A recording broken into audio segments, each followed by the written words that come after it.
keep moving on. Good, Bolton, have care. There's the master. There, up there.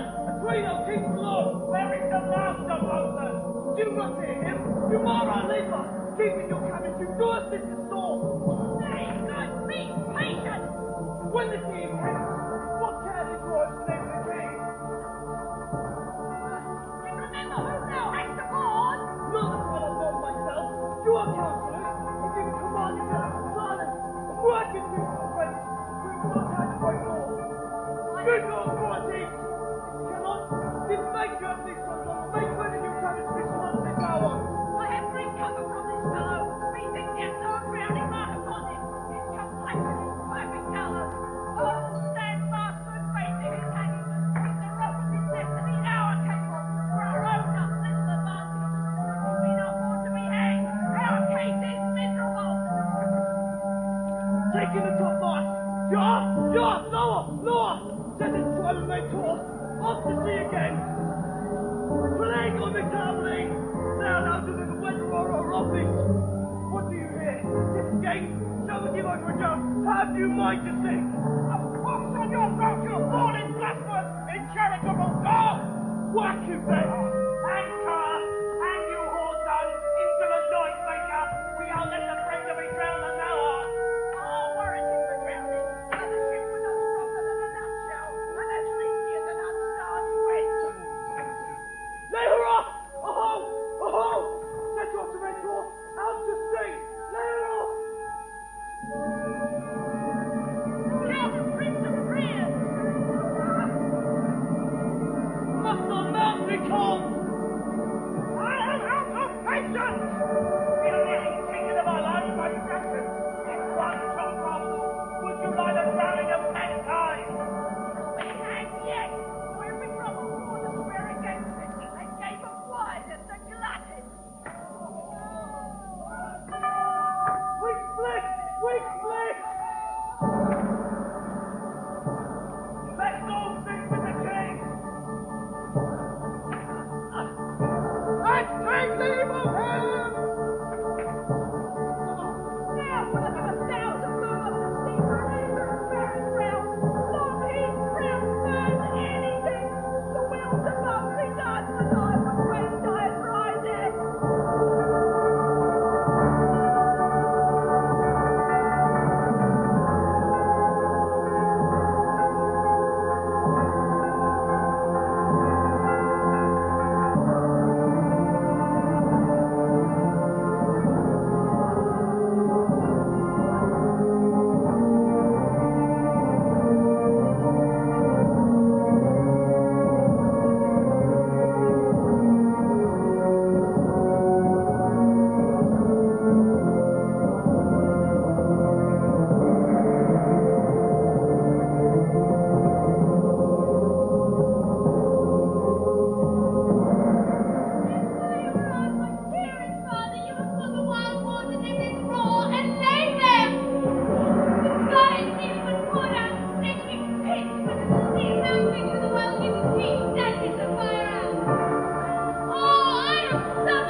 Tell your piteous heart, there's no harm done. Oh, woe the dead. No harm. I have done naught but in care of thee. Of thee, my dear one. Thee, my daughter, that art ignorant of what thou art, nor knowest of whence I am, nor that I am more better than Prospero, the master of a full porcel, and thy no greater father. More to know did never meddle with my thoughts.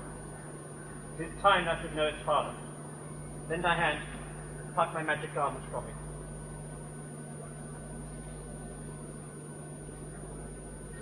So, lie there, mine heart.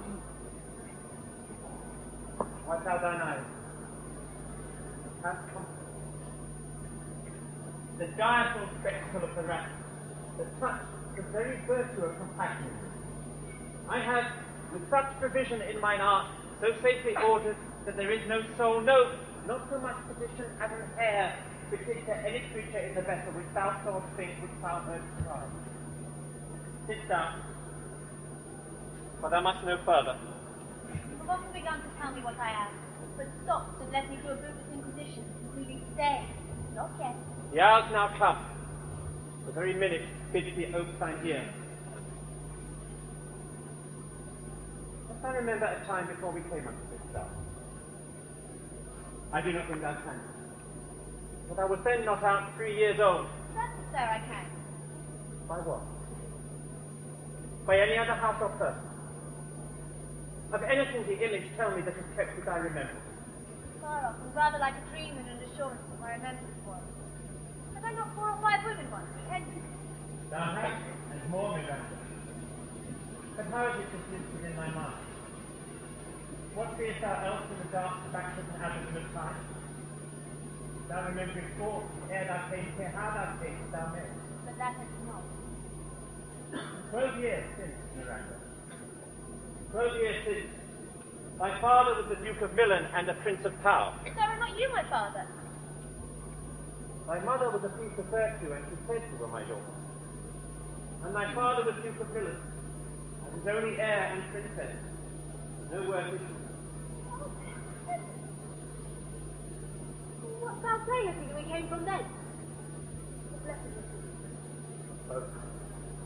First, my God, my foul play, as thou sayest, for the evil sense, is blessedly called hither. I cannot believe to think of the team that I have turned you to, which is from my remembrance. These your father. My brother and thy uncle, called Antonio. I pray thee, mark me that a brother should be so continuous. He, who met thyself of all the world I love, and to him gave the manage of my state, which was then through all the signories the first, and Prospero, the prime duke, being so reputed for dignity and the liberal art, without a parallel. These being all my care, the government I cast upon my brother, and to my state grew stranger, being transported and racked with secret studies. Thy false uncle, dost thou hear? So most easily.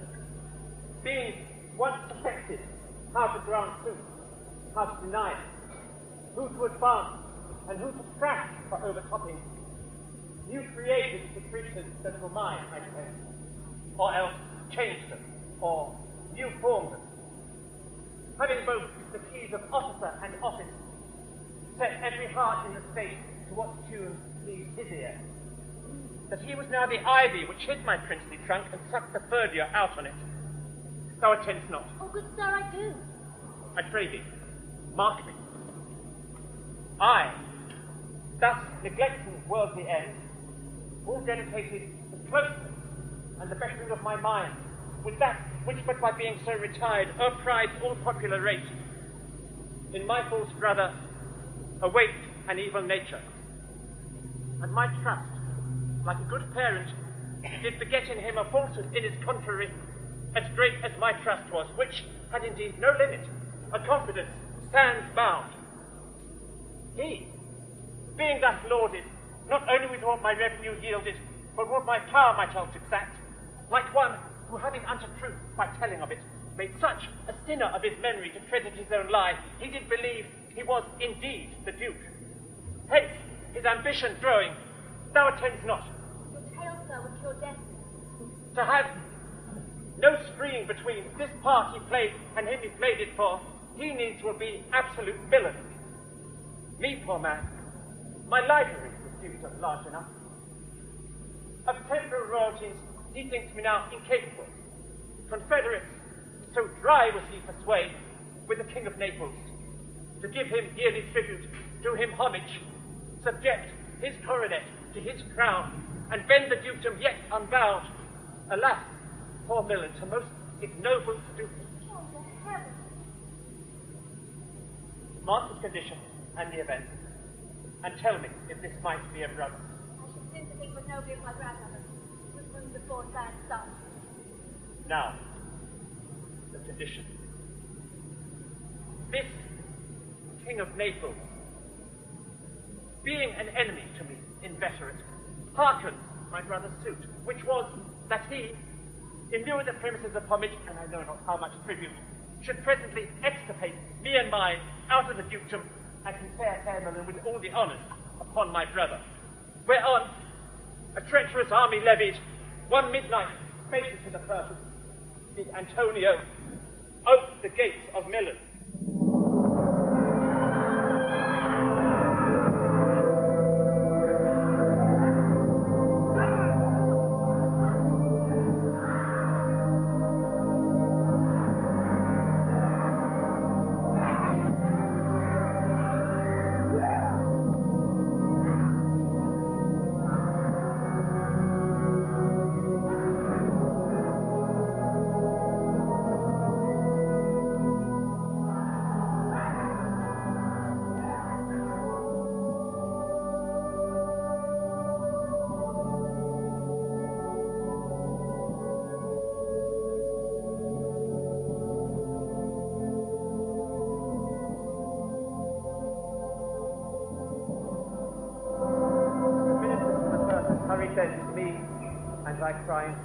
Alas, for pity, I not remembering how I cried out then will cry at her again.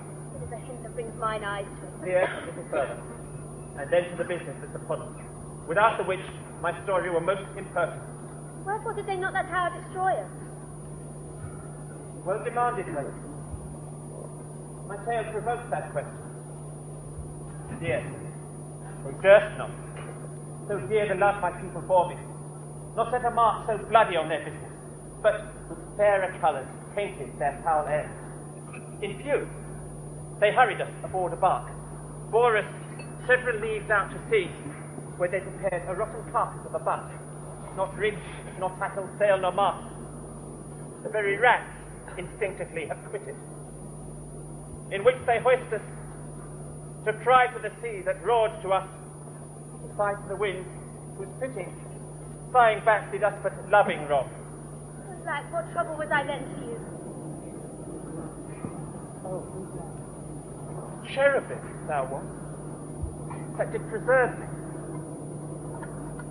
Now did smile, infused with a fortitude from heaven, when I did deck the sea with drops full salt under my burden groan, and raised in me an undergoing stomach to bear up against what should ensue. How came you ashore? By providence divine. Some food we had, and some fresh water, that a noble Neapolitan, Gonzalo, out of her charity, being then appointed master of this business, did give to us, with rich garments, linen, stuff, and necessaries which since had steadied much. So, of her gentleness, knowing that I loved my books, she furnished me out of mine own library with volumes that I prize above my dukedom. Would I might ever see that woman? Now, I arrive. Sit still, and hear the last of our sea sorrow. Here, in this island we arrive, and here have I thy schoolmaster made thee more profit than other princess can, who has more hours for vainer work, and tutors not so careful. Sensible. And now I pray you, sir, for still is beating in my mind, your reason for raising this deep storm. No, thus far forth. By accident, most strange, bountiful fortune, now my dear lady hath mine enemies brought to this shore. And by my prescience, I find my zenith doth depend upon a most auspicious star, whose influence, if I now court not but omit, my fortunes will ever after droop. Hence, is your question. Thou art inclined to sleep. Good dullness and give it way. I know thou canst not choose. Come away, servant, come. I am ready now. Approach, my Ariel, come. Oh, there, great master, great sir, I come to answer thy destination, be it the fly sky is the fire to ride on the clouds now. To thy frozen heart, Aaron has all his qualities. Hast thou spirit performed the point of Tempest as I bade thee? To every heart, I bring the king's ship. Now I speak, now I wait for death in every chasm. I claim the nation. Something I defy and burn and replace. On the top mark, the guard and force, but I claim the thinking, the meat and joy. Don't like the precursor of the dreadful thunderclap, more momentary and sudden and running world. The fire and crash of Solstice roaring, the most mighty Neptune seems to deceive, and make his bold waves settle here, his red clouded shake. That's my brave spirit. Who was so firm, so constant that this coil would not infect his reason? Not a soul, but that the fever of the man has made some tricks of desperation. All but mariners plunged in the foaming brine and stripped the vessel, sent full of fire with me. The king's son, virgin, with hair, then like reeds, not hair, with the first hand of death, cries, "Hell is empty, and all the devils are here!" Why, that's my spirit. But was not this nigh shore? But are they aerial safe? Not a hair perished. On their sustaining garments, not a blemish, but pressure than before. And, as thou hast in truth, I have discussed about the hour. The king's son have I landed by himself, whom I left cooling of the air and sky, in an odd of the hour, and sitting, his arms in this sad, not. Of the king's ship, the mariners say how thou hast disposed, and the rest of the fleet. They sitting harbor of the king's ship, in the deep nook where once thou couldst never midnight, to fetch dew from the still decks to move it, the mariners all on the hatched stove, who, with a charm, joined their dust of labour, and left the sleep. Ariel, exactly is thy charge performed. But there's more work. What is the time of day? How to exceed? At least 2 glasses. The time to its sitter now must by both be spent most preciously. Is there no toil? How If now? thou ask me pain, let me remember what thou hast promised, which is not yet performed to me. Rudy, what is thou canst demand? My liberty. Before the time be out, no more. I prison thee.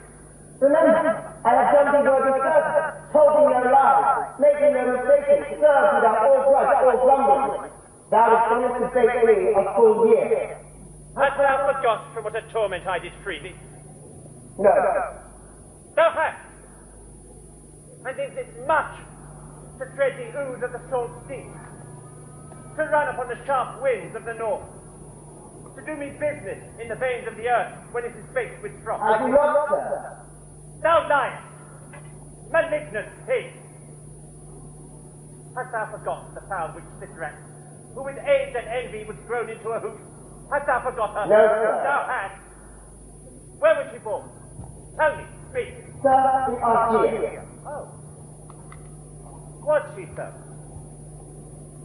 Once a month, I must recount what thou wast which thou forgets. This damned witch, Citrat, for mischiefs manifold and sorceries terrible to enter human ear, from Argier, thou knowest, was banished. For one thing that she did, they would not take her life. Is not this true? This blue-eyed hag was hither brought with child, and here was left by the mariners. Thou, my slave, as thou reportest, was then her servant.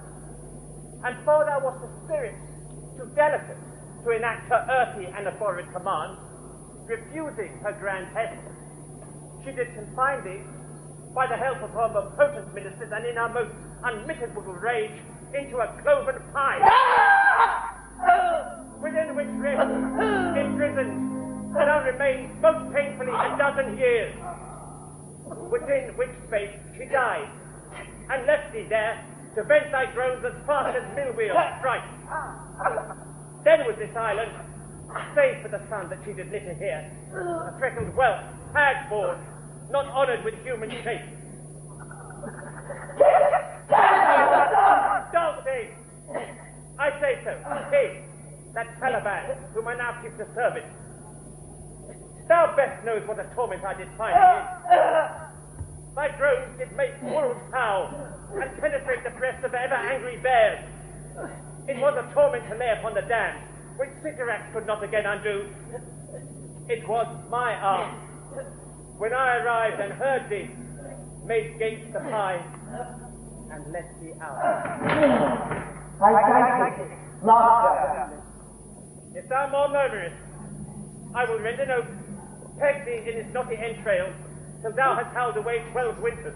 Master, I will correspond to Master, and do my strike dead. Do so, and in 2 days I will discharge thee. That's my noble Master. What shall I do? Say what? What shall I do? Go make thyself like a nymph of the sea. Be subject to no sight but thine and mine, invisible to every eyeball else. Go take this shape and hither come in it. Go hence with diligence.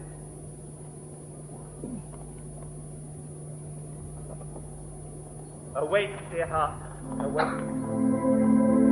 Thou hast slept well. Awake.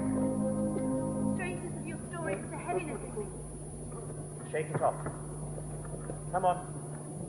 We'll visit Caliban, my slave, who never yields us kind answer. He's a villain, sir, I do not love to look on. But as it is, we cannot miss him. He does make our fire, pitch in our wood, and serves in offices that profit us. What ho, slaves! Caliban! Thou speak! There's what? Enough! Women! Come forth, I say, there's other business for thee. Come, thou tortoise! When? My apparition, my dainty Arius, hark in thine ear. My lord, it shall be done. Thou poisonous slave, got by the devil upon himself upon thy most wicked dam, come forth.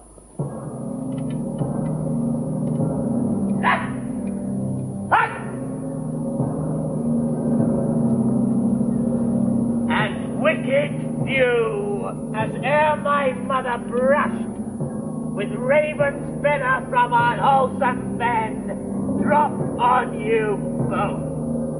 The southwest blow on ye and blister ye all over. For this be sure, night that shall have strand, side stitches that shall pen up thy breast.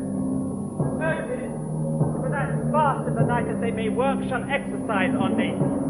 Thou shalt be pinched as thick as honeycomb, each pinch more stinging than the bees that made 'em. I must eat my dinner.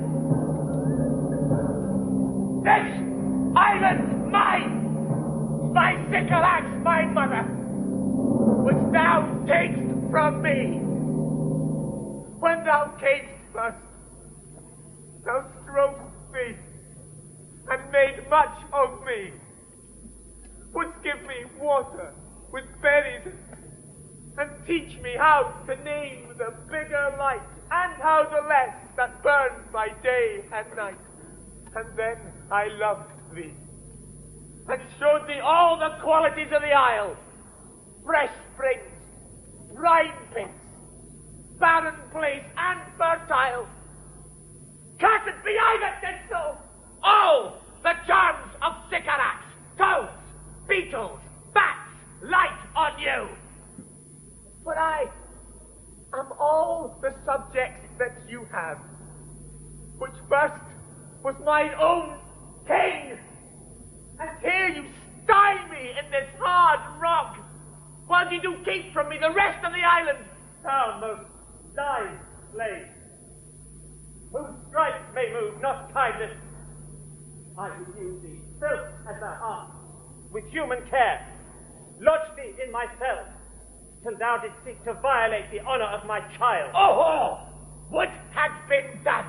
Thou didst prevent me. I had peopled else the isle with Calibans. Foreign slave, which any prince of goodness will not take, being capable of all ill. I pitied thee, took pains to make thee speak, taught thee each hour one thing or other, when thou didst not, savage, know thine own meaning, but would gabble like a thing most brutish. thy purposes with words that made them known. But thy vile race, though thou didst learn, had that in it which good natures could not abide to be with.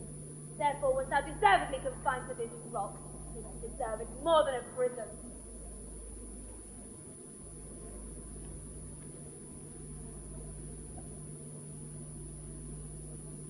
You taught me language, and my profit on it is I know how to cuss. The Red Plague ripped you for learning me your language. Thief!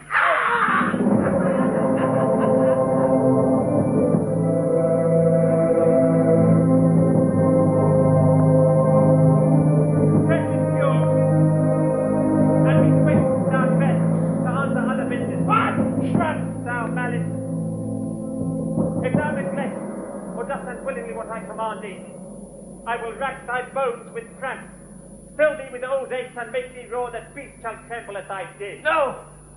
Pray you, I must obey. His art is of such power, it would control my damned god Setebos and make a vassal of him. Don't play! Hence!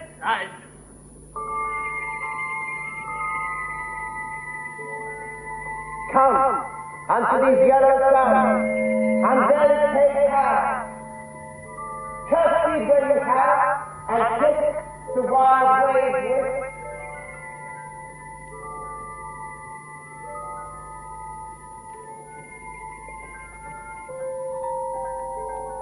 Speaking here and there, and we strike the burden there. Ha ha!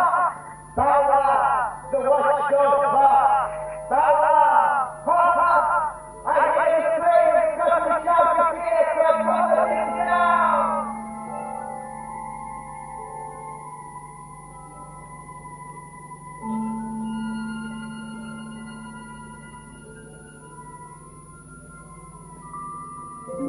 Where should this music be? In the air or the earth? It sounds no more. And sure it wakes upon some god of the island. Sitting on a bank, weeping again the king my father's lost. This music crept by me upon the water, laying both their fury and my passion with its sweet air. Thence I followed it, for it hath drawn me rather. It's gone.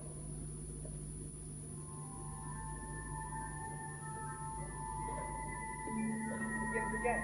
Full from the fire, father, of the bones are cold rains, those are bones were down, and relatives that were saved, but your suffer as we came into something rich and strange. See how really now, come, I hear them, he goes down. This speaks as remember my drowned father. This is no mortal business, nor no sound of the earth bones. I hear it now above me. The fringed curtains of thine eyes advance, and say what thou seest beyond. What is it? Lord, how it looks about. He carries a great form. It is a spirit. No wench. It eats and sleeps, and has such senses as we have, such. It's gallant that thou seest in the rash. And but it is something stained with grief that uses anger, thou might call him a guilty person. He has lost his fellows and strays about to find them. I might call it a thing divine. Nothing natural I ever saw so noble. Goes on, I see, as my soul prompts it. Spirit, fine spirit, I'll set thee free for this. Most sure. The goddess on whom these airs attend, vouchsafe, my friend, may know if you remain upon this island, and that you may some good instruction give how I may bear me here. My prime request, which I do last pronounce, is, oh, you wonder, if you be maid or no. No wonder, sir. Certainly a maid. My language. Heaven. I am the best of them to speak this speech, were I but word be spoken. How? The best? What wert thou if the King of Naples heard thee? A single thing, as I am now, but wonders to hear thee speak of Naples. He does hear me. That he does, I weep. myself and Naples, whom with mine eyes ne'er condemned, I beheld the king my father rest. Like the first. I in faith. And all his lords, the Duke of Milan and his brave son being twain. The Duke of Milan and his more braver daughter could control thee if now were fit to do it. At first sight, they have changed sides. Delicate area, I'll set thee free for this. Come, sir. Thou dost thyself some wrong. Come. Why speaks my father so ungentle? This is the third man that e'er I saw. First that e'er I sighed for. Did he meet my father's being inclined my way?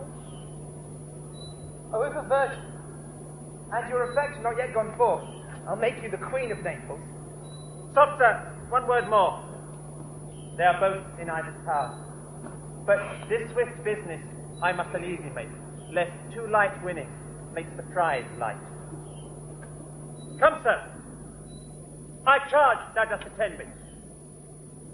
Thou dost here usurp a name thou owest not, and hast put thyself upon this isle to win it from me, the Lord on. No, as I am a man. Does not the hill can dwell in such a temple? If your spirit has so fair a house, good things will strive to dwell there. Follow me. Speak not for him. Come. I will manacle thy feet and them together. Sea water thou shalt drink. Thy food shall be the fresh brook muzzles, withered roots and husks wherein the acorn cradled. Follow. No! I will resist such entertainment till mine enemy has more power. Father, make not too much a trial of him.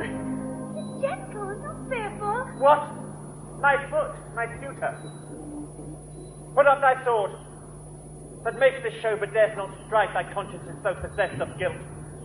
Come from thy ward, for I can control thee with this stick and make thy weapon drop. Beseech thee, Father! Hey, hang not on my garment. Sir, have pity! I'll be his surety. Silence! One word more shall make me chide, if not hate thee. What? An advocate for an impostor. Hush! Thou seest, there are no more such shapes as he, having seen but him and Calaban. Foolish wench. For the most of men, this is a Calaban, and they to he are angels. My affections are then most humble. I have no ambition to be a goodlier man. Come, obey. Thy nerves are in their infancy again, and have no vigour in them. So they are. My spirits, as in a dream, are all bound up. My father's lot, the weakness which I feel, the wreck of all my friends, the threat of this man's power, whom I have subdued, are but light to me. Might I but through this prison once a day, all dismay. Let all corners else in the world, let liberty make use of. Space enough have I. It works. Come, fine spirit, I'll set thee free for this. Follow. But hear what else hast thou to do. Dear comfort, my father's a better nature than he appears by sea. This is unwonted which now came from him. Thou shalt be free as mountain wind, but first exactly do what I command. Follow. Speak not for him.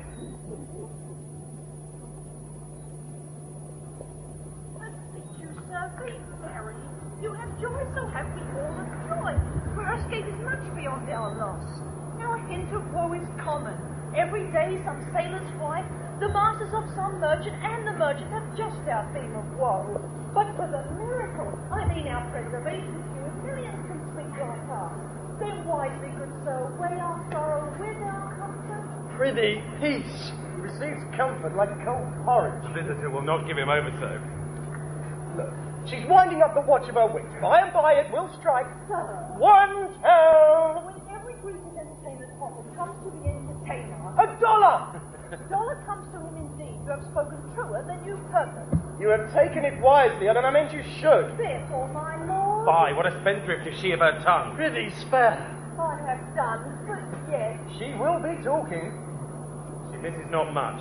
No, she doth but mistake the truth. Which, for a good wager of he or Adrian, first begins to crow? The old cock. The cockerel. Done. The wager. A laughter. A match. Though this island seems to be deserts, So you're paid. uninhabitable and almost inaccessible. Yes. Yet, She could not miss it. it must needs be of subtle, tender, and delicate temperance. Temperance was a delicate wench, as she most learnedly delivered. The air breathes upon us most sweetly here. As if it had lungs, and rotten ones, or as were perfumed by a fae. Here is everything advantageous to life. True. Save means to live. Yeah, that there's none or little. How lush and lusty the grass looks. How green. The ground indeed is tawny. With an eye of green in it. She misses not much. No, she doth but mistake it all totally. But the rarity of it is, which is indeed almost beyond credit. Which most vast rarities are. But our garments being, as they were drenched in the sea, hold notwithstanding their freshness and gloss, being rather new dyed than stained with salt water. If but one of her pockets could speak, would it not say she lies? Aye, all very falsely pocketing up her reports. Methinks our garments are now as fresh as when we were first in Africa. The marriage of the king's fair daughter Clarabelle to the king of Judah. 'Twas a sweet marriage, and we prosper well in our return. Oh, Tunis was never before graced with such a paragon to their queen. Not since Widow Dido's time. A pox on that. How came that widow in? Widow Dido? What if she'd said widow Irenaeus too? Good Lord, how you take it? Widow Dido, said you. You make me study of that. She was of Carthage, not of Tunis. Miss Tunis, sir, was Carthage. Carthage? I assure you, Carthage. Her word is more than the miraculous half. She has raised the houses and walls too. What impossible matter will she make easy next? I think she'll carry this island home in her pocket and give it to her son for an apple. And sowing the kernels of it in the sea, bring forth more islands. Aye. In good time. So, we were talking that our garments are now as fresh as when we were at Tunis, at the marriage of your daughter, who is now queen. And the rarest that e'er came there. Faith, I can teach you, Widow Dido! Oh, Widow Dido, aye, Widow Dido. Sir, is not my doublet as fresh as when I first wore it? I think That salt was well fished for. when I wore it at your daughter's marriage. You cram these words into mine ear against the stomach of my sense. And I never married my daughter there. In coming thence, my son is lost, and in my rage, she too, who is so far from Italy removed, I ne'er shall see her again. For thou, mine heir of Naples and of Milan, what strange fish have made his meal of thee? Sir, he may live. But I saw him beat the Turks under him and ride upon their backs. He trod the water with enmity was flung aside, and breasted the Persian fallen and met him. He oared himself with his good arms and lusty strokes to the shore. I not doubt he made it right to man. No. No, he is gone. Sir, you may thank yourself for this great loss, that will not bless our Europe with your daughter, but rather lose her to an African, where she at least is banished from your eye. Who have the cause to wet their grief on it? In peace, you were kneeled to, and importuned otherwise by all of us, and the poor girl herself, weighed between loathness and obedience, at which end of the beam should bow. We have lost your son. I fear forever. Milan and Naples had more widows in them of this business making than you bring women to comfort them. The fault is your own. So is the fear of the loss. My Lord Sebastian, the truth is just lacking sentiment and time to speak of it. You rub the sore when you should bring the plaster. Very well. And most urgently. It is foul weather in us all, good Lord, when you are cloudy. Foul weather. Very foul. Had I plantation of this isle, my lord, She'd sow it with nettle seed. Or dots and mallows. and with a queen on, what would I do? Escape being drunk for want of wine. In the Commonwealth I would, by contraries, execute all things, for no kind of traffic would I admit, no name of magistrate. Letters should not be known. Riches, poverty, use of service, none. No use of metal, corn, wine, or oil. No occupation. All men idle, all. And women too. The innocent and pure. No sovereignty. Aye, but she'd be queen on it. The latter end of her commonwealth forgets the beginning. All things in common nature should produce without sweat or endeavour. Treason, felony, sword, pipe, knife, gun, or need of any end in whatever form. But nature should bring forth its own kind, all poison, all abundance, to feed my innocent people. No marrying amongst her subjects. None, man. All idle, whores and knaves. I would with such perfection govern, sir, that sells gold and silver. God save Her Majesty! Long live Gonzalo! Do you mark me, sir? Prithee, spare. Dost hold nothing to me. I do well believe, your highness. And did it diminish your occasion to these gentlemen, who are as such sensible and nimble lumps that they always used to laugh at nothing? 'Twas you we laughed at. Oh, it is kind of merry fooling and nothing to you, but you may continue to laugh at nothing still. What a blow was there given? I did not fall them flat long. You are gentlemen of brave mettle. If you would lift the moon out of her sphere, she would continue in 5 weeks without changing. We would too, and then go back fouling. Nay, good my lord, be not angry. There they are, foresters. I will not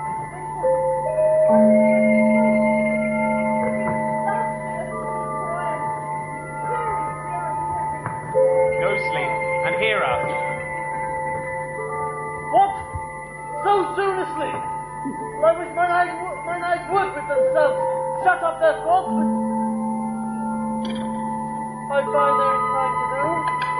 Please you, sir, do not omit the heavy offer of it. It seldom visits sorrow. When it comes, it is a comforter. We too, my lord, will guard you while you take your rest, and watch your safety. Thank you, wondrous heaven.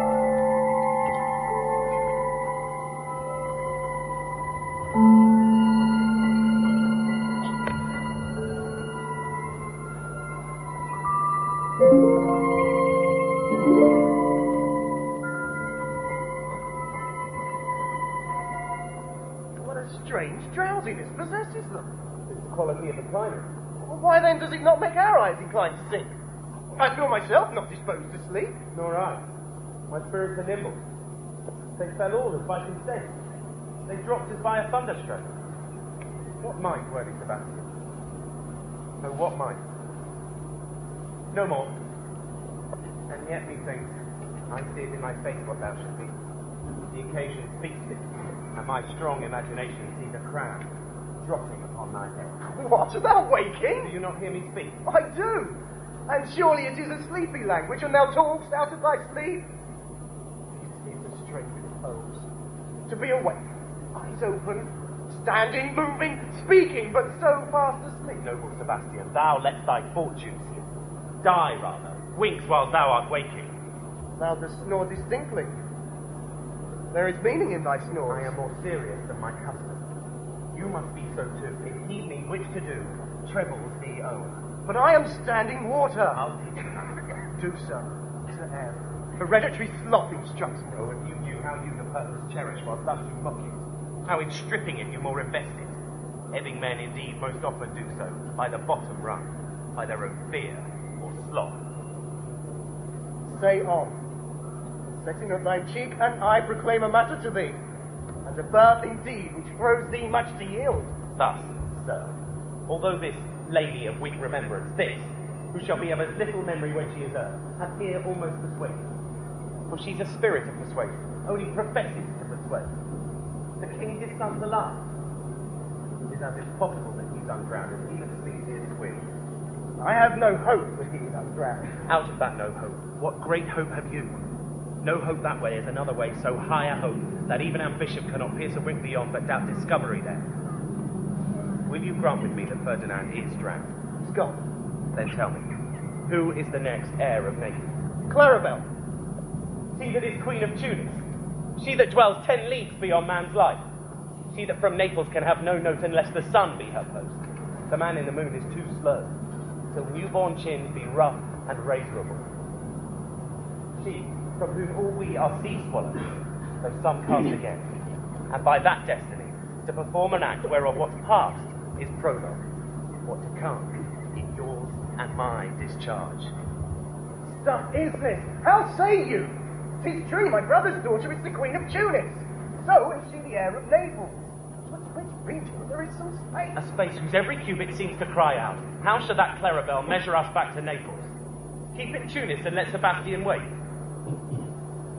Say this were death that now has seized them. Why, they were no worse than now they are. There be that can rule nations as well as he does. Ladies, press as aptly and unnecessarily as this Gonzalo, I myself can make a chuckle of deep chat. All the mind that I do. Want to sleep with us for your advancement. Do you understand me? Methinks I do. And how you're content pending your own misfortune. I remember you did supplant your brother Prospero. True. And look how well my garments sit upon me. Much feaster than before. My brother's servants were then my fellows. Now, they are my men. But for your conscience, sir. Where lies that? If for a kite would put me to my slipper, but I feel not this deity in my 20 consciences that stand twixt me and Millen, candid be they, and melt ere they molest. Here lies your brother, no better than the earth he lies upon, whom I, with this obedient seal, may lay to nurse forever. While you doing thus, the perpetual wing for I might put this inch of more disdain prudence, should not upbraid our cause. For all the rest, they'll take suggestion as a cat like them. Tell the stock to any business we say that is the end. My case, my friend, shall be my president. As thou gottest Millen, I shall come by Naples. Draw thy sword. One strike shall free thee from the tribute that thou payest, and I, the king. You're together then, and when I rear my hand, do you the like to fall in on Gonzalo. But one word. My master, through his art, perceives the days with you, his friends are in, and sends me forth from his project down to keep them delivered. While you hear this roaring line, open-eyed conspiracy with time just taste. If of lust you keep a care, shake off slumber and beware. Awake, awake. And let us both be sudden. Now, angels, preserve the king! No, hold! Awake! Why you drawn? Wherefore this ghastly looking? What's the matter? And whilst we were standing here, securing your repose, even now, I heard a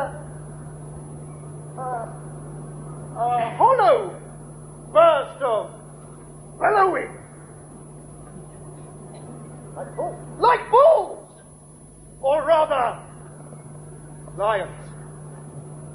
Did you not hear it? I heard nothing. Oh, 'twas a din to fright a monster's ear, to make an earthquake. Sure it was the roar of a whole herd of lions. Heard you this, Gonzalo? On mine honour, sir, I heard their humming, and that a strange one too which did awake me. I shaked you, sir, and cried. As mine eyes opened, I saw their weapons drawn. There was a noise that verily. We'd best we stand upon our guard, or let's we quit this place. Let's draw our weapons. Lead off this ground, and let's make further search for my poor son. Heavens keep him from the beasts, for he is sure in the island. Lead away. Prospero, my lord, shall know what I have done. So, king, go safely on to speak thy son.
that lie tumbling in my barefoot way and mount their pricks at my football.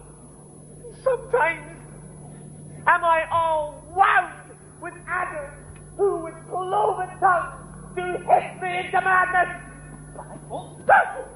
Lo now, lo, here comes the spirit of his, and to torment me for bringing my wood home slowly.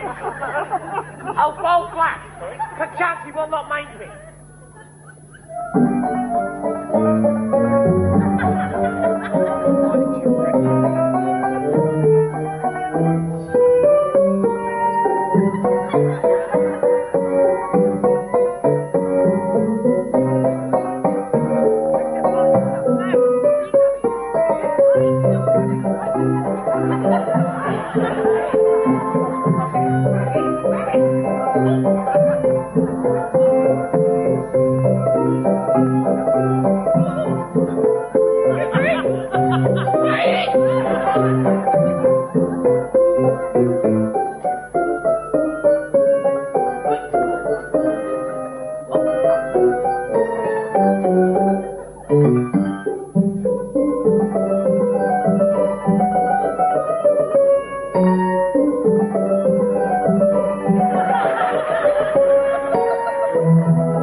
Would shake his liquor.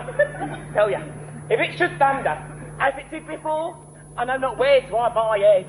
Yon same black cloud, you cannot choose but to fall by. Oh! Oh!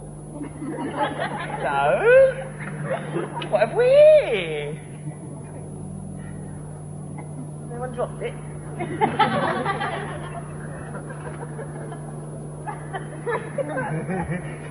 A man? Or a fish?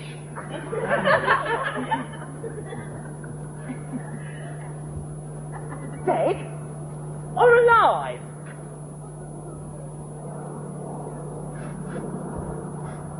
Someone eating prawn? Oh, it's a fish. Smells like a fish. A very ancient and fish-like smell. Yeah. A kind of a, not of the newest version.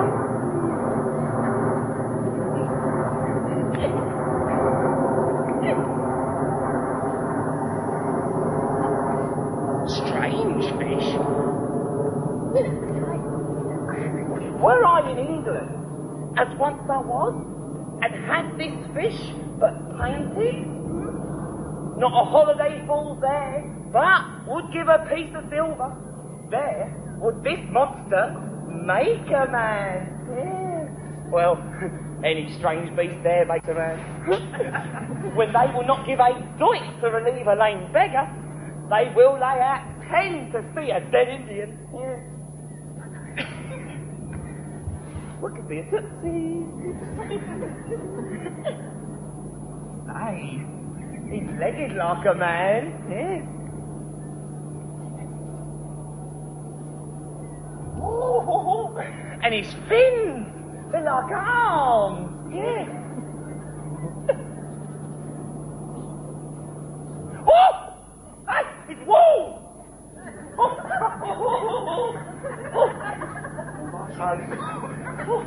I do now let loose my opinion. I hold it no longer.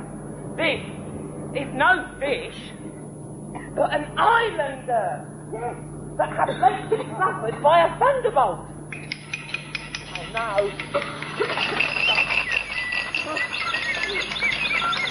Oh, my best way is to creep under his gabardine. Well, there is no other shelter here about. Misery acquaints the man with strange bedfellows. You know what I'm talking about, love? I will here shroud until the dregs of the storm be past. Move over, fishy boy.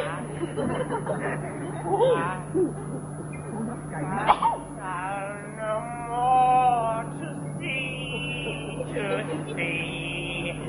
Here shall I die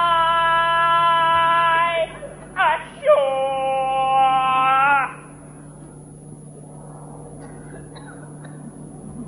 This is a very scurvy tune to sing at a man's funeral.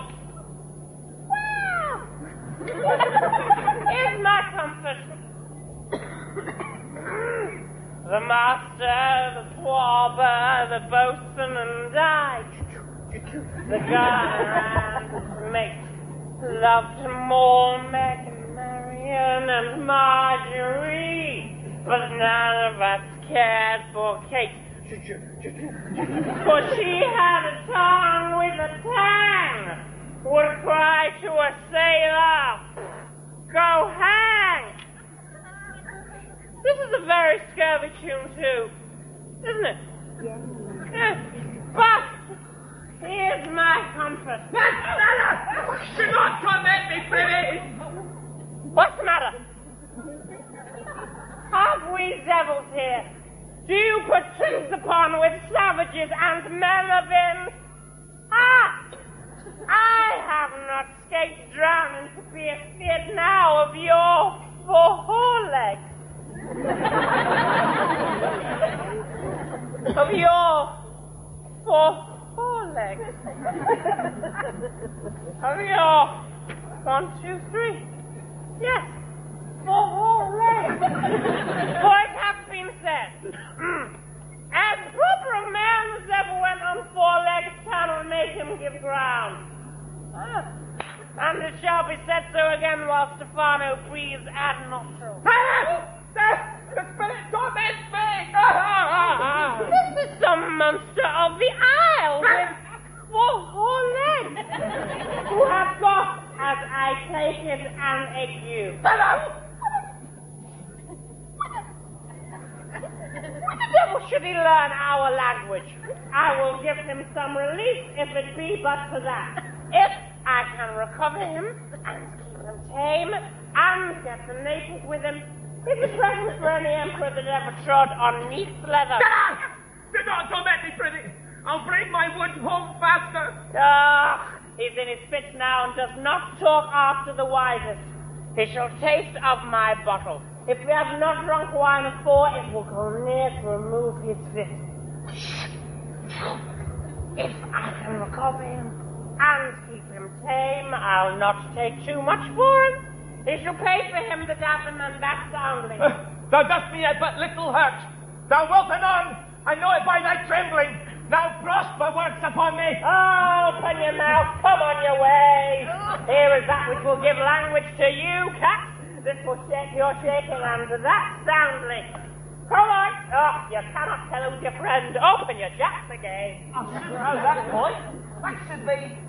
But he is drowned. and thee the devil. Oh, defend me, fish boy, bad! 4 legs and 2 voices. A most delicate monster. His forward voice is now to speak well of his friend. His backward voice is to utter foul speeches and to detract. If all the wine in my bottle will recover him, I will help his ague. Come on! Here. Amen. I will pour some in thine other mouth. Philip! Just thy other mouth for me. Mercy! Mercy, this is the devil and no monster. I will leave him. I have no long spoon. Stefano! If thou beest, Stefano, touch me and speak to me, for I am Trinculo. Actually, be not afeard, thy good friend, Trinculo. If thou beest Trinculo, come forth. I will pull thee by thy lesser legs. If any be Trinculo's legs, these are they. Come on. Why? Hello. Thou art the very Trinculo indeed. How came thee to be the siege of this moon car? Can he vent Trinculos? Well, I took him to be killed with a thunderstroke. Huh? But art thou living, Stefano? Oh, I hope thou art not drowned. I'm not You see, I hid me underneath the dead mooncalf's gabardine for fear of the storm. Very good. Art thou living? Oh, Stefano, Stefano! Who Neapolitan gay? Really? Do not turn me about.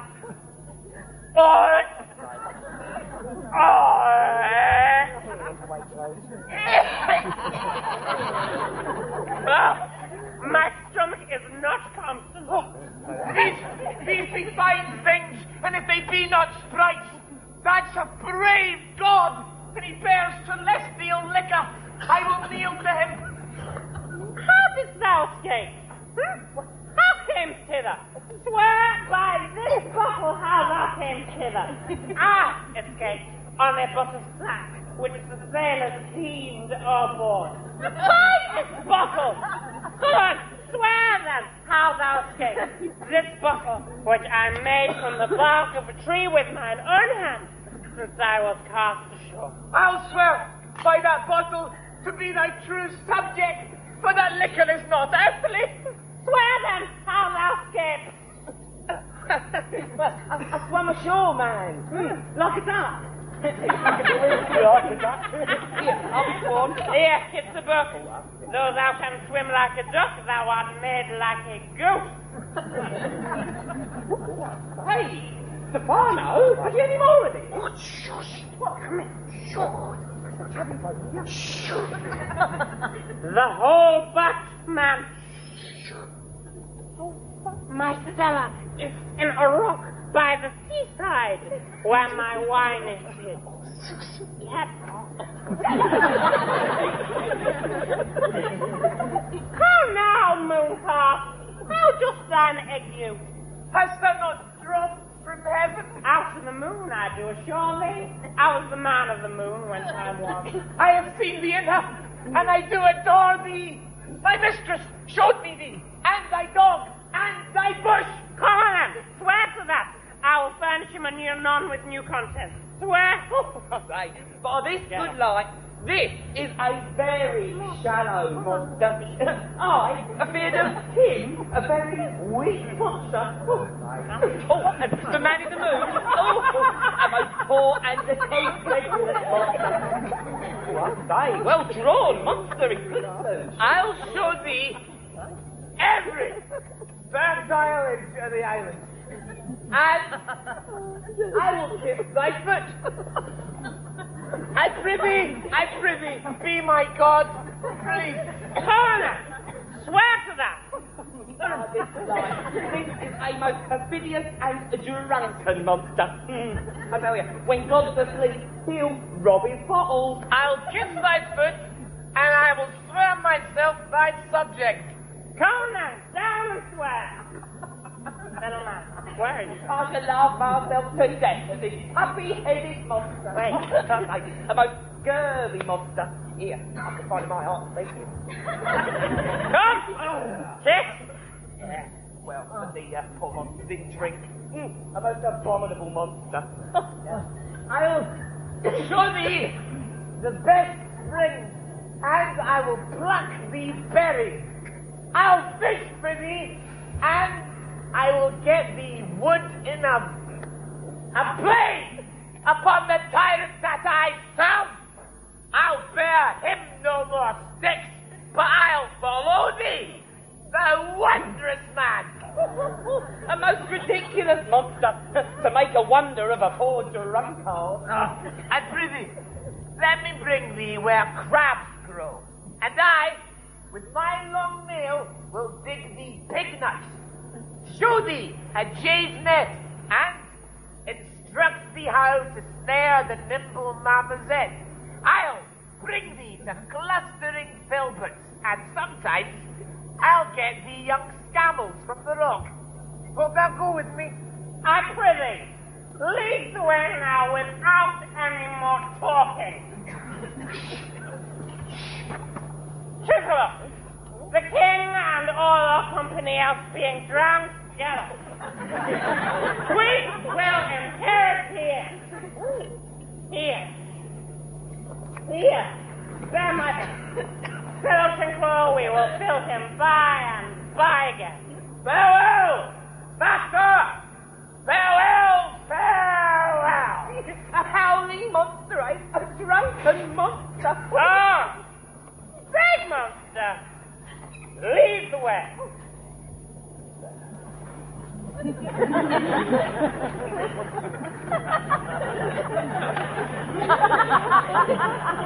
Oh, brave! Big monster! Lead the way. Lead the way. Pass! Come on! All right! Come on, everyone. Come on. I'm quickly. Get up. Hurry. I'm quickly. Get up.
There be some sports are painful, and their labour delight in themselves.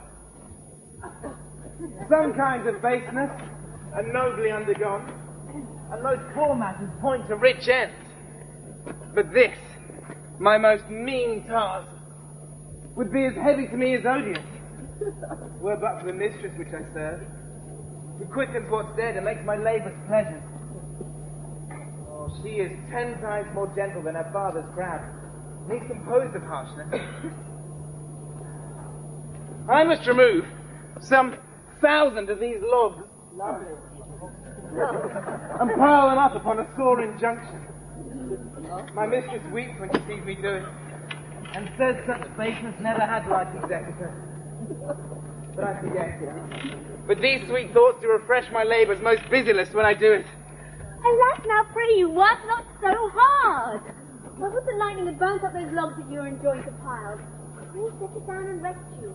When this burns, for weeks for having wearied you. My father's hard at studying. Hey, now rest yourself. Who takes it? No, dear mistress. The sun will set, for I can discharge what I must strive to do. If you'll sit down, I'll bear your logs a while. Pray give me that. I'll carry it to the pile. No, precious creature, I'd rather crack my sinews, break my back, than you should such dishonour undergo while I sit lazy by. It would become me as well as it does you, and I should do it with much more ease, for my will is quick, and yours is forget. Poor worm, thou art infected. This visitation shows it. You look wearily. No, noble mistress. It is fresh morning with me when you were by at night. I do beseech you, chiefly so that I may set it in my prayers. What is your name? Miranda. Oh, my father, I broke your head to say so. Admired Miranda. Indeed, the top of admiration. Worth what's dearest in the world. Full many a lady have I eyed with best regard, and their harmonious tongue hath brought into bondage my too diligent ear. For several virtues have I liked several women, never with so full soul, but some defect in it did quarrel with the noble grace she owed, and put it to the foil. But you, oh you, so perfect, and so peerless, created of every creature's best. I do not know one of my sex. No woman's face remember save for my glass mine own. Nor have I seen more that I may call a man than you, good friend, and my dear father. For features are broad, I am skilled assault. But by my modesty, the jewel in my dower, I would not wish any companion in the world but you. Nor can imagination form a shape beside yourself to lie for. If I practice something too wildly, my father's secrets I dare to forget. I am, in my condition, a prince, Miranda. I do think a king. I would not so, and would no more endure this wooden slavery than suffer the flesh fly blow my mouth. Hear my soul speak. The very instant that I saw you, my heart flew to your service, and there resides to make me a slave to it. And for your sake am I this patient log man. Do you love me? Heaven. Oh, earth, bear witness to this now. The crown would I compare to the kind of end I speak true. Equality, infernal vengeance boded me to mischief. I, above all else in the world, love, prize, and honour you. I'm a fool to be what I'm glad of. Fair encounter, most rare affection. Heaven rain grace on that which breeds between us. Wherefore weep you? Of mine unworthiness. Dare not offer what I desire to give. Much less take what I desire to want. Christ, then, all the more it seeks to hide itself within a bulk of stone. Hence, bashful coming. And promptly plain and holy innocence.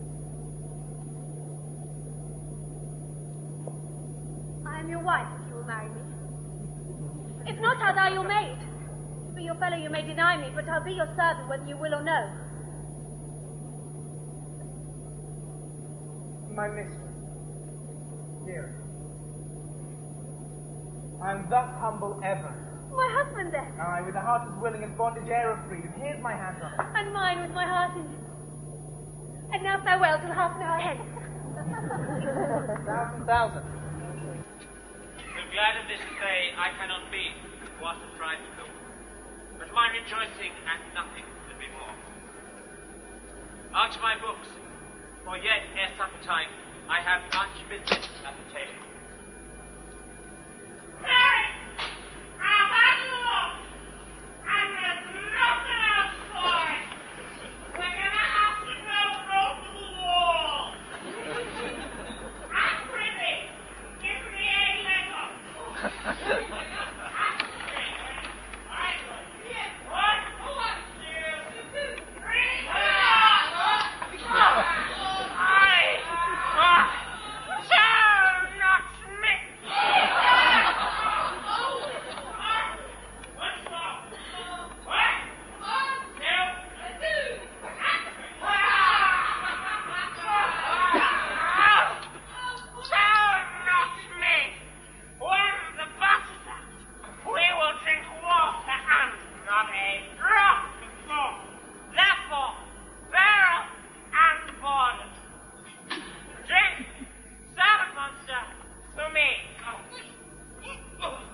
abandoned.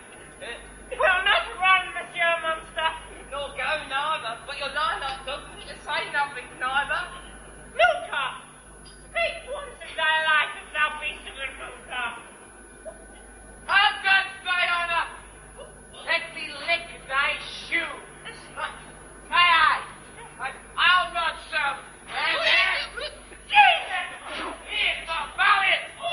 I now lie. You ignorant monster. Why, I am in a case to jostle with a constable. Why thou, thee boss fish thou? Why, was there ever man a coward that have drunk so much stuck as I today?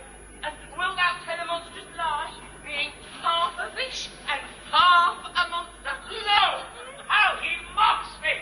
Wilt thou let him alone? Oh, my lord, quoth he, that a monster should be such a natural. Hello! Again! Bite him to death, prithee. Tripler, keep a good tongue in thy head. If thou proves the mutineer, the next tree. The poor monster is my subject, and he shall not suffer indignity. I thank my noble lord. That's all right. Wilt thou be pleased to hearken once again to the suit I made to thee? Marry, I will. Kneel and repeat. I will stand, and so will Tripler.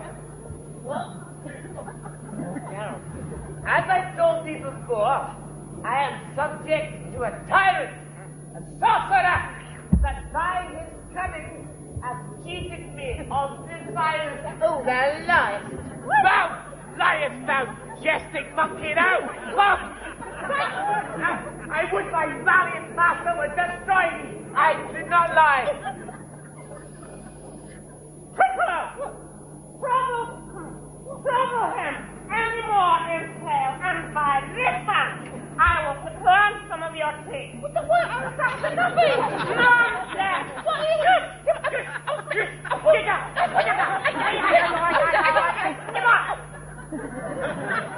I was just saying no more! I say, by sorcery, he got this isle. From me, he got it. If thy greatness will revenge it on him, for I know thou darest, but this thing dare not. That's most certain. Oh, you shall be lord of it, and I will serve thee. Tell me, how now shall this be compassed? Canst thou bring me to the party? Yea, my lord. Party. I'll yield to thee a seat where thou mayst knock a nail into his head. Thou liest, thou canst not. What a pipe it is this! What thou scouting pack! I do beseech thy honour, give him blows. But don't give him the bottle. He shall drink naught but brine, but I'll not show him where the quick meshes are. Tripler! Run into no further danger. And don't run over there either. Come on. Come on. Take on now. Run into no further danger. Interrupt the monster. One word further interfere. And by this time, I will turn my mercy out of doors and make a justice of thee. I did nothing. What did I? I'll tell you what, I'll go farther off. Didst thou not say he lied? No, no. You! I know!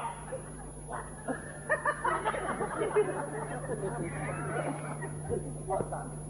Oh! Hey! That's that! As you like to hit me the line all the time. Why, I did not hit the lie. You're out of your wits. And your hearing too! That's what this can suck and drinking do. A pox on your bottle, and a rain on your monster, and the devil take your fingers. Alfred, continue with your tale. Stand further off. Beat him! Enough! And after a little time, I'll beat him too! Stand farther. Go on.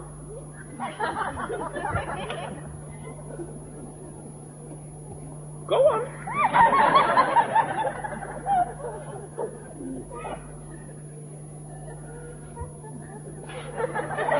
Go on. Shut up! Go on. Go on. Go on. Go on.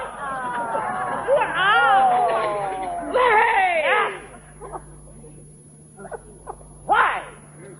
As I told you before, it is a custom with him in the afternoon to sleep. And there thou mayst braid him, having first seized his books, or with a log batter his skull, or punch him with a stake, or cut his weapon with thy knife.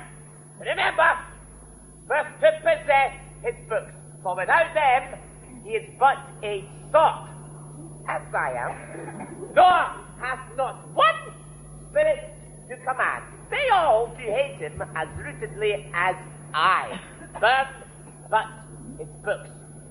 He had brave utensils, for so he calls them. But which, when he has a house, he'll deck with all. But that most deeply to consider is the beauty of his daughter. He himself calls her a non-pareil.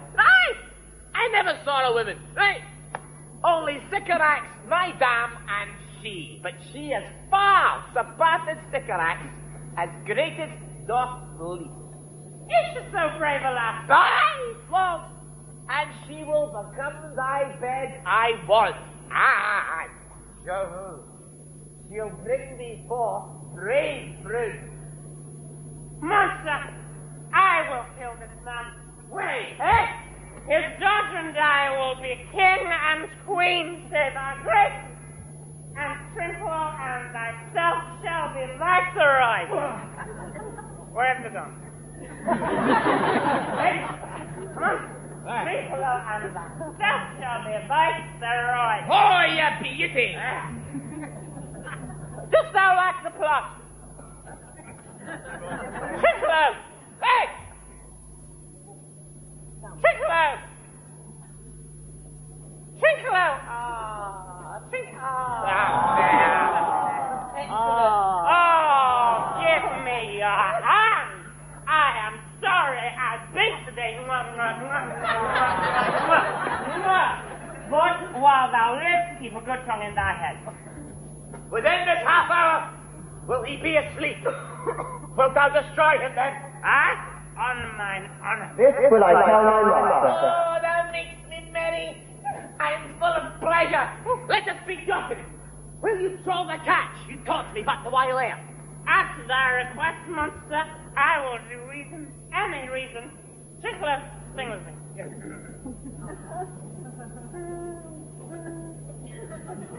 Flout him and scout him and scout him and flout him. Thought it free. That's not the jail. Scout him and scout him and scout him.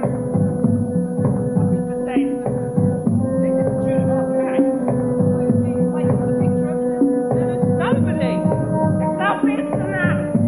Come forth. Thou beest the devil. Thou beest. Forgive me, Nancy. Even I say your death. I defy thee. Mercy upon us. Art thou afeard? Yes, oh, monster, no.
Here is the maze trotting thee through forthrights and meanders.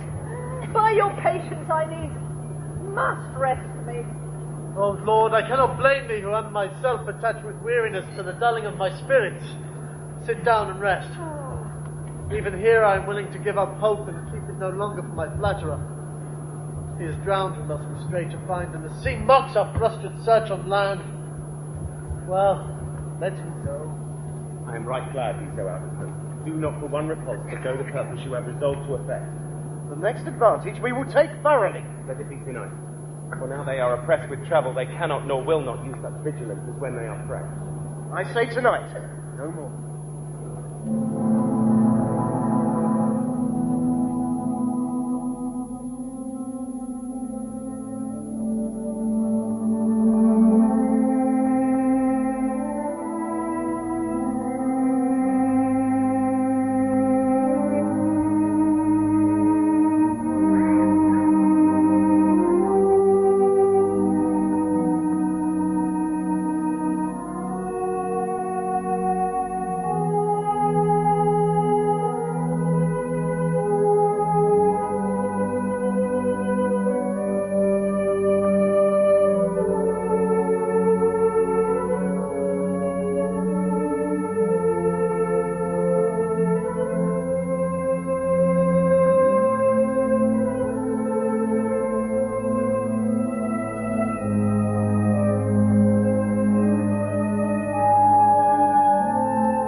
And what else does one credit come to me, and I'll be sworn 'tis true. Travellers ne'er did lie, though fools at home condemn us. If in Naples I should report this now, would they believe me? If I should say I saw such islanders, but certainly the people of the island who, though they are of monstrous shape, yet know their manners are more gentle kind than of our human generation, you shall find many, nay, almost any. Honest Lord, thou hast said well. The two of you here present are worse than devils. I cannot too much view such shapes, such gestures, such excellent sound expressing, although they want the use of tongue, such sort of excellent dumb discourse. Praise in departing. They vanish strangely. No matter, since they have left their fields, and we have stomachs, will it please you to eat what is here? But not I. So you need not fear. When you were boys, who would believe that there were mountaineers, you laughed like fools, whose throats are hanging at the quality of flesh, or that there were such men whose heads stood in their breast, which now is finding to put her out to 5 for 1 will bring us good warrant on. I will stand to and feed, although my last no matter, for I fear the fest is past. Brother, my lord the Duke, stand to and do as we.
baited in what thou hast to say.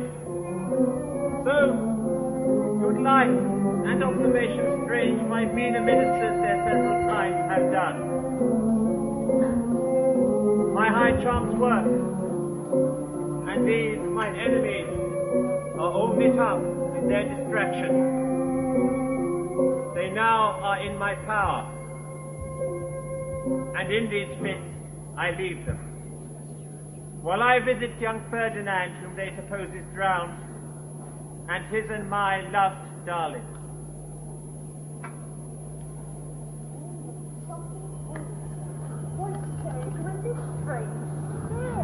It was monstrous, monstrous! I thought the billows spoke and told me of it.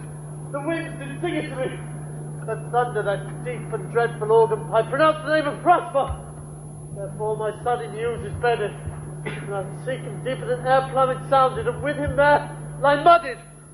For one finger at a time, I'll fight their legions over! I'll be thy second! All three of them are desperate.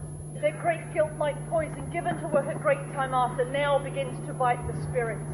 I do beseech you that our supper joints follow them swiftly, and hinder them from what this ecstasy may now provoke them to. Follow, I pray you.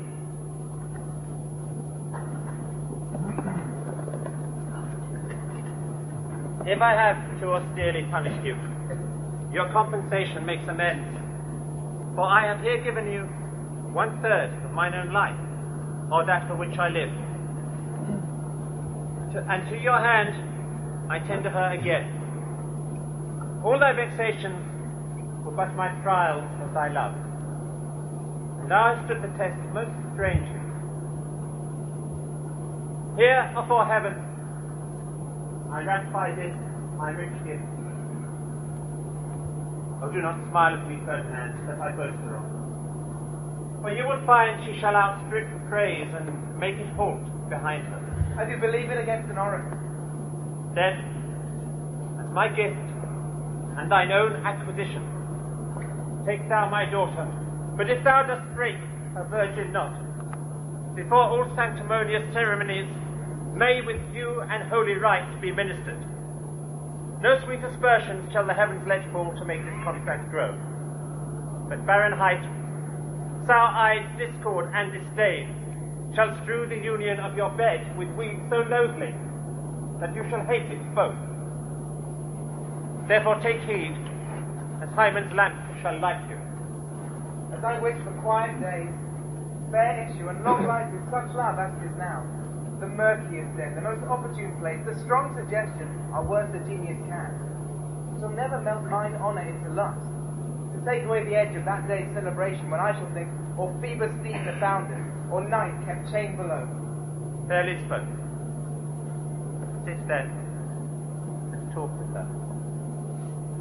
She is thine own. What, Ariel? My industrious servant, Ariel. What would my husband Here I am. How, as I mean ministers, this last service is worthily before, and I must use you now in such another task. Go, bring the rabble, o'er whom I give thee power, to this place. I must bestow upon the eyes of this young couple some vanity of my art. It is my promise, and they expect it of me. I, with a twink, Before you can say come and go, and breathe twice and thrice, so, each one, sitting on the shoulders in here, with mock and love. She's lovely, Master. No? dearly, my delicate Ariel. Do not approach until I call it. Well, I can see. Look thou be true. Do not give dalliance too much the rein. The strongest oaths are straw to the fire in the blood. Therefore be more abstemious, or good night your vow. I warrant you, sir, the white cold virgin snow upon my breast does abate the ardour of my liver. Well, now come, Ariel. Bring a corollary rather than want a spirit. Appear and pertly. No tongue. All eyes. Be silent.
is unending. Hourly joy is still upon you. Juno sings her blessings on you. Earth's increase, poison plenty, farms and garners never empty, vines with clustering bunches growing, plants with goodly burdens bowing.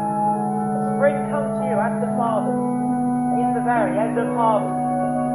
Scarcity of want shall shun you, sorrow's blessed, so is on you. This is a most majestic vision, and harmonious charming. May I be as bold as to think these spirits? Spirits, which by mine art I have from their confined schools, to enact my present fancies. Let me live forever. So rare a one is far from the wine. Make this so perfect. Sweet now, time. Juno and Ceres whisper seriously. There's something else to do. Hush and be mute, or our spelling's marred. You nymphs called naiads of the wintering brooks, with your sedged crowns and ever harmless looks, leave your crisp channels, and on this green land answer your summons. Juno does command. Come, temperate nymphs, and help to celebrate the contract of true love. Be not too late. You sunburned sicklemen of August weary, come hither from the furrow, and be merry, make holiday, your rye straw hats put on. And these fresh nymphs encounter every one in country footing.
You do look, my son, in a moved sort, as if you were dismayed. Be cheerful, sir. Our revels now are ended. And these are actors, as I foretold you, with spirits, and are melted into air, into thin air. And like the baseless fabric of this vision, the cloud-capped towers, the solemn temples, the gorgeous palaces, the great globe itself, yea, all which it inherits shall dissolve, and, like this insubstantial pageant fading, leave not a wrack behind. We are such stuff as dreams are made, and our little life is rounded with a sleep. Sir, I am vexed. Bear with my weakness. My old frame is troubled. Be not disturbed at my infirmity. If you be pleased, retire into myself, and there repose a little. A turn or two I'll walk to still my beating mind. Come with a thought. I thank thee. Come, Ariel. Thy thoughts I leave thee. What's thy question? We must prepare to meet with Caliban. When I presented theory, I thought to solve the object of my fear, just as I ran to thee. Say again where thou hast left these varlets. I told you, sir. They were red hot from drinking. So full of flowers that they smelled the air for breathing their faces, beat the ground to kiss with their feet, yet always bending towards their pleasure. Then I beat my feet, and with my combat talk they pricked their ears and barked their eyes, lifted up their noses, and they smelled music. So I charmed their gaze. The heart they my nose followed, through tooth dried, sharp noses, pricking blossom swords, and entered their fair children. At last, I left them. It a filled with school beyond the offset. Their guardians to the kings, the far away, they stake their feet. Thou hast done well, my bird. Thy shape invisible, retain now still. The trumpery in myself, go bring it hither, for sail to catch these beasts. I shall. A devil. A born devil. On whose nature nurture can never stick. On whom my pain, humanely taken all lost. Quite lost. And as with age his body uglier grows, so his mind tainted. I will place them all, even to Rory. Run! Hang them on this line.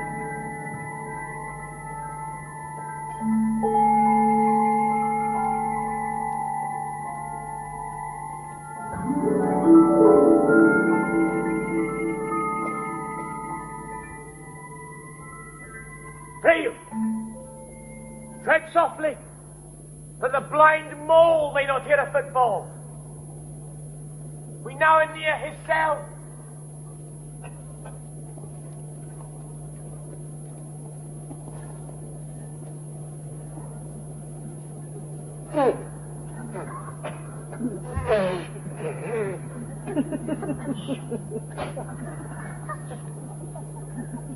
Monster! Your fairy, who you say is a harmless fairy, has done little better than play the jack with us. Monster, I do smell awful piss. Which my nose is in great indignation. So it's mine. Sorry, Dad.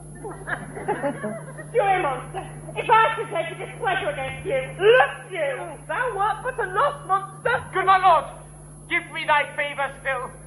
Be patient, for the bride I'll bring thee to shall hoodwink this mischance, therefore speak softly. All's hushed at midnight yet. Aye, but to lose our bottles in the pool. There is not only disgrace and dishonour in that monster, but an infinite loss. That's more to me than my wedding. Yes, this is your harmless fairy monster.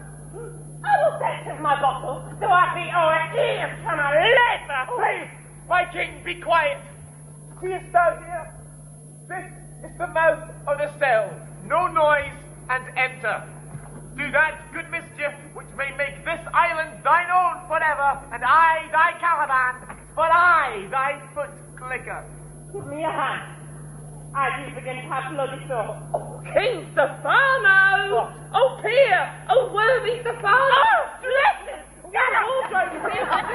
Let it alone, thou fool! It is but trash! Oh, ho, monster, we know what belongs to us periphery.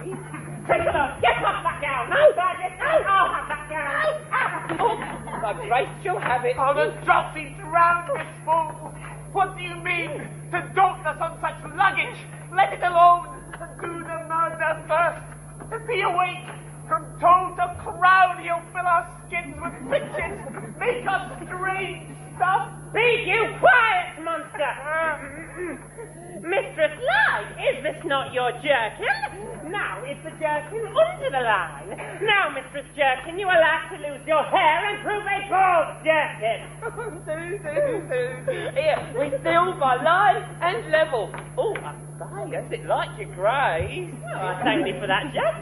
Here's a garment for it. Oh, Which shall not go unrewarded while I am king of this country. Steal by line and level is an excellent pattern peg. There you go. Here's another garment for it. here, monster, put some lime on your fingers and away with the rest. I will have none to it! We shall lose our time and all be turned to barnacles or to apes with foreheads villainous low! Let's kill your fingers. Carry this away to where my hogshead of wine is, or I will throw you out of my kingdom. Go to. Carry that. And this. And this. And this.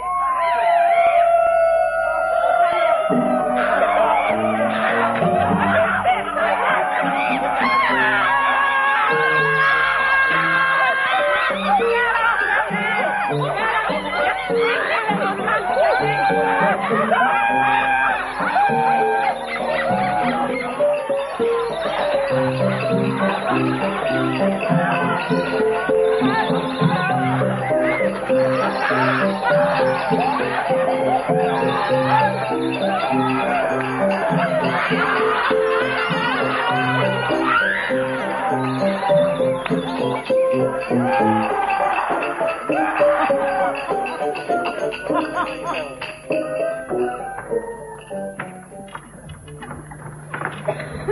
At this hour lies at my mercy all my enemies. Shortly shall my labours end, and thou shalt have the air at freedom. For a little follow and do me service.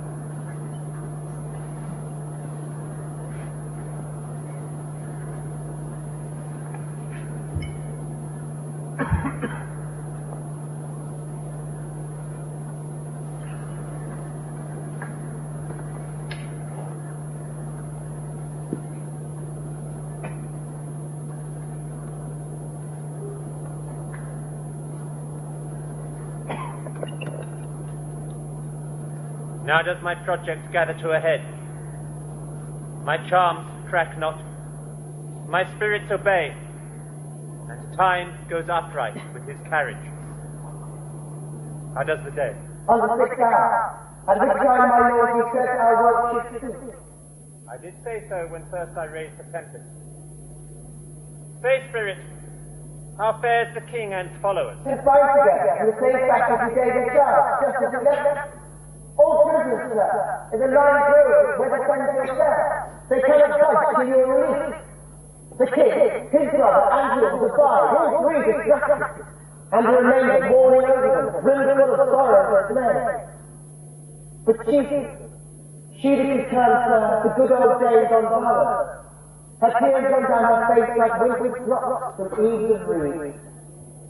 Your charm so strongly working that it can now be held from your affections would become challenged. Dost thou think so, spirit? My lord, sir, where I see you. And mine shall. And thou which art but air, a touch, feeling of their affliction, shall not myself, one of their kind, that relish all as sharply passion as they, be not kindlier moved than thou art. Though with their high wrongs I am struck to the quick, yet with my nobler reason against my fury do I take part.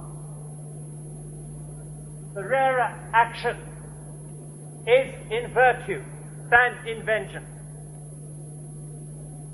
They being penitent, the sole drift of my purpose doth extend not a frown further.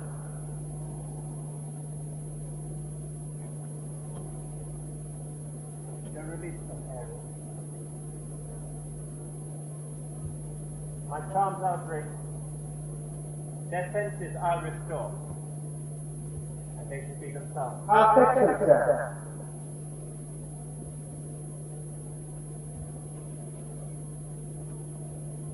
Ye elves of hills, brooks, standing lakes, and groves,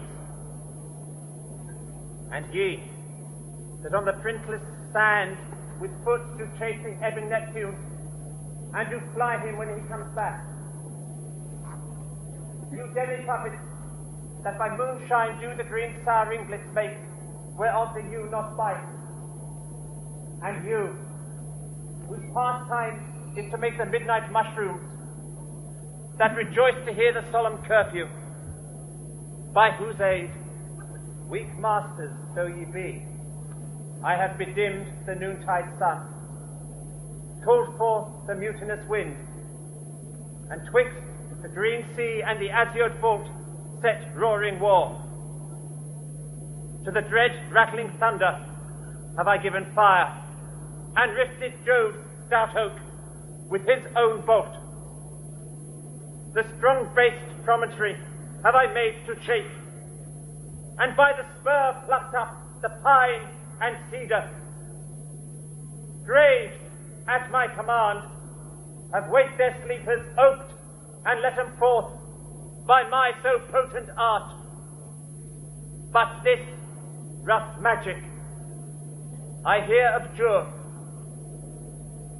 And when I have required some heavenly music, which even now I do, to work mine end upon their senses that this airy charm is for, I'll break my staff, bury it certain fathoms in the earth, and deeper than did ever plummet sound, I'll drown my book.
Melting the darkness, so their rising senses will begin to chase the ignorant fumes that mantle their clearer reason. Holy Gonzalez, my true preserver, and a loyal servant him thou followest, I will pay thy graces home both in word and deed. Most cruelly did thou, Alonso, use me and my daughter. Thy brother was a furtherer in the act. Thou art pinchprick now, Sebastian. Flesh and blood. You, brother mine, that entertained ambition, expelled remorse and nature, who with Sebastian, whose inward pinches therefore are most strong, would here have killed your king. I do forgive thee, unnatural so thou art. Understanding begins to swell, and shortly the approaching tide will fill the reasonable shore which now lies foul and muddy. There's not yet one who looks on me or would know me. Ariel, fetch my hat and rapier from myself. I will escape me and show me as I was sometime villain, hideous spirit and villain. When we stop, there stop I. In a castle spell I lie, there I come to an hour to try. On the black back to my fly, after sun on Never. Never shall I live now, under the blossom that hangs on the back.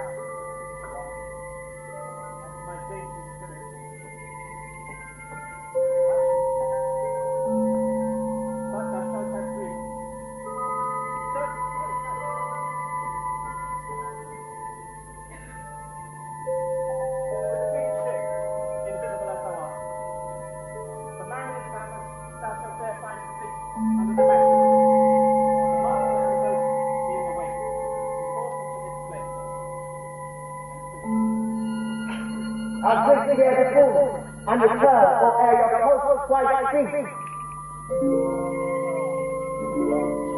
Trouble, wonder, and amazement in having here some heavenly power guide us out of this fearful country. Behold, Sir King, the wronged Duke of Milan, Prospero.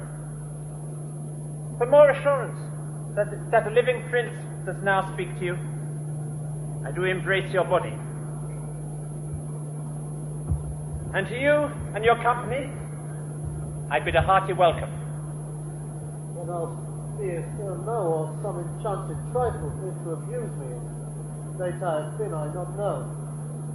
Thy pulse beats of flesh and blood, and thy affliction in my mind, and then since I saw thee, this must crave, and if this be at all a most strange story,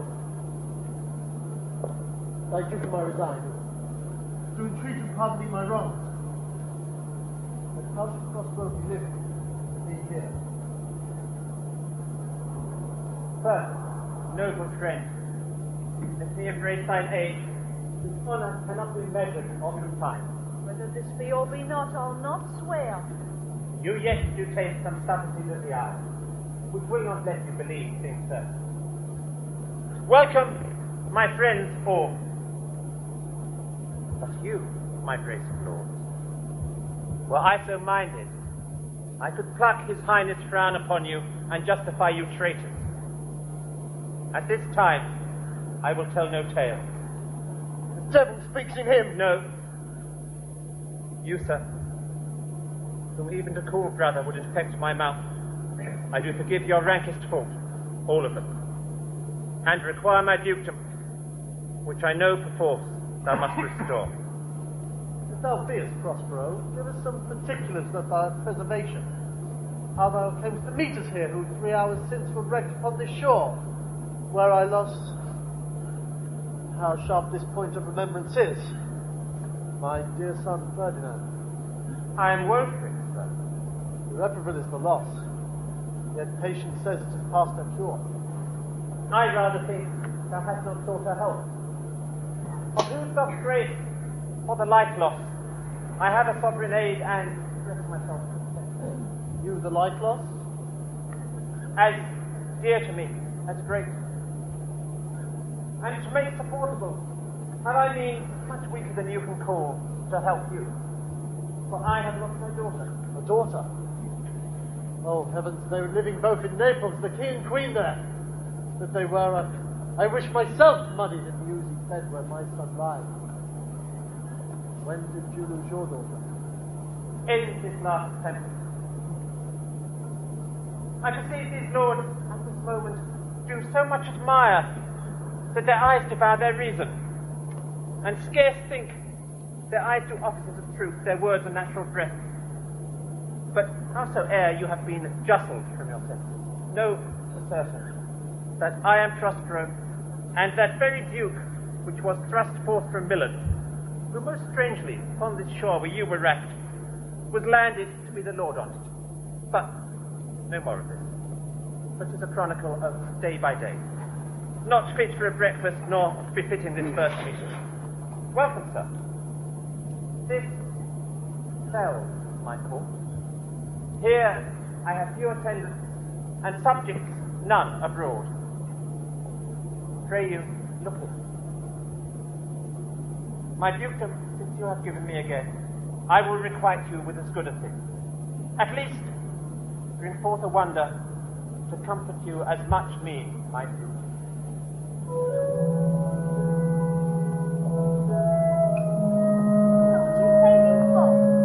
No, dear lady, not for all the world.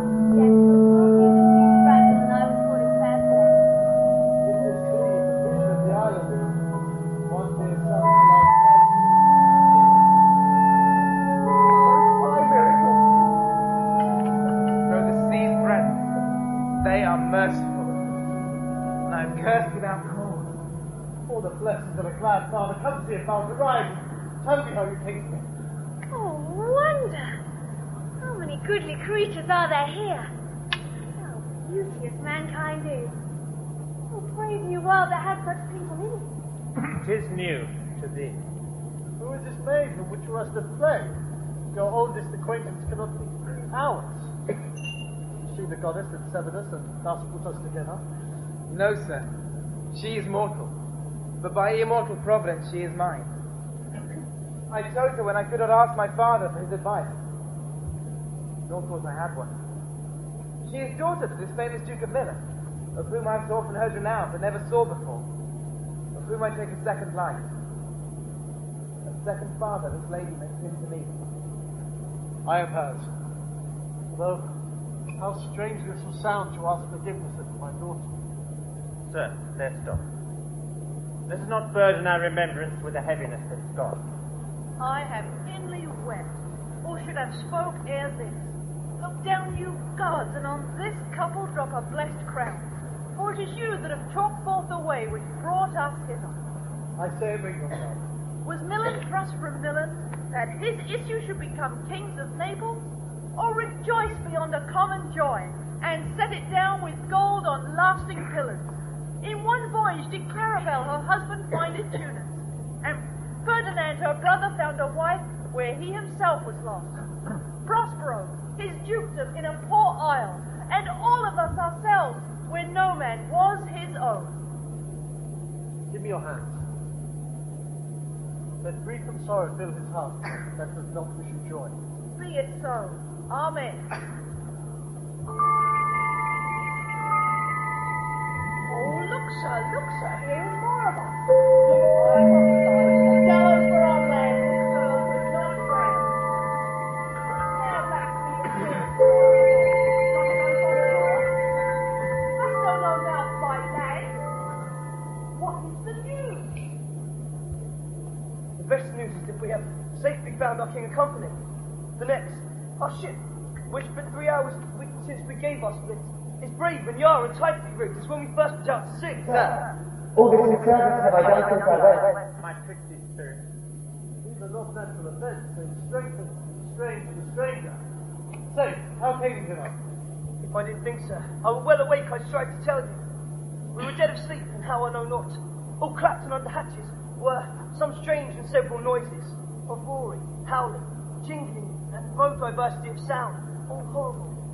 We were awaked, and straight away, where we, in all her fresh and trim, beheld our good, gallant, and royal ship, our master capering to eye her. Then so pleasing, as if it was in a dream, we were divided from there and brought moping hither. Well done. Bravely, my diligent. Thou shalt be free. Stranger made their man strong.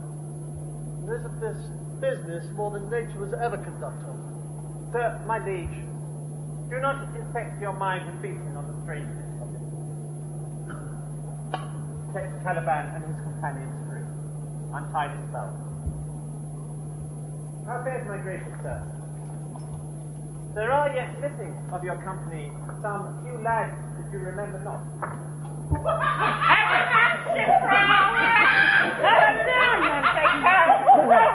For all his good fortune! Coraggio, Monster! Coraggio! Oh, I see it. If these be true spies that I wear in my head, here's a goodly sight. Oh, Setebos, these be brave spirits indeed. I'll find my master is. I'm afraid he will chastise me. My Lord Antonio, what strange things are these? Do you think money would buy them? Very like. One of them is a plain fish, and no doubt marketable. Mark but the badges of these men, my lords. Then say if they be true. This misshapen knave, his mother was a witch, and one so strong that could control the moon, make flows and ebbs, and deal with in her command without her power. These three have robbed me. And this demi-devil, for he's a bastard one, did plot with them to take my life. Two of these fellows you must know and own. This thing of darkness, I acknowledge mine. I shall be pinched to death.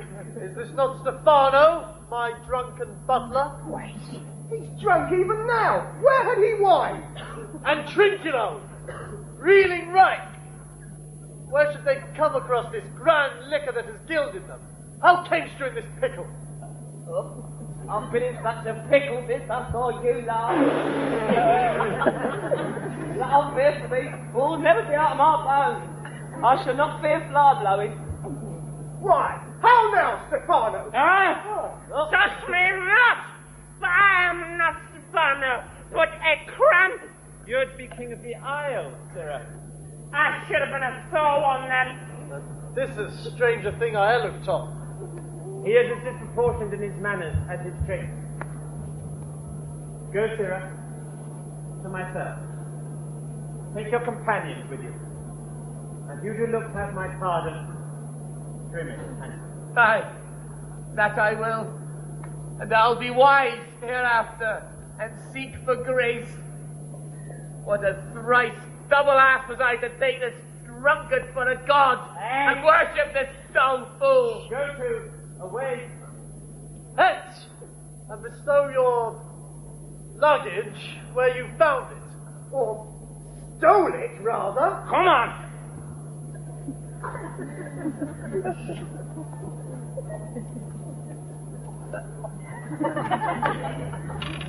Sir, I invite your Highness and your train to my parcel, where you may take your rest this night, and in the morn I bring you to your ship, and so to Naples, where I have hoped to see the nuptials of these our dear beloved Solomon, and then retire me to my village, where every third thought shall be my grave.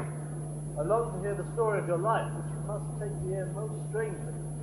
I shall deliver all, and promise you calm seas, auspicious gales, and sail so expeditious that shall catch your royal fleet far off. My aerial chicken, and my God, send to the elements without praise, and fare thou well.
Mine own, which is most faint. Now 'tis true, I must be here confined by you or sent to Naples.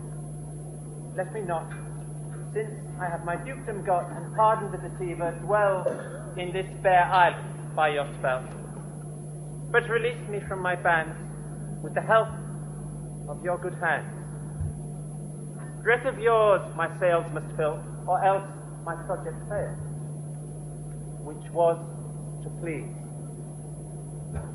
Now I want spirit to inform, heart to enchant, and my ending is despair, unless I be relieved by prayer which pierces so that it assaults mercy itself and frees all faults. As you from crimes would pardon things, let your indulgence set me free.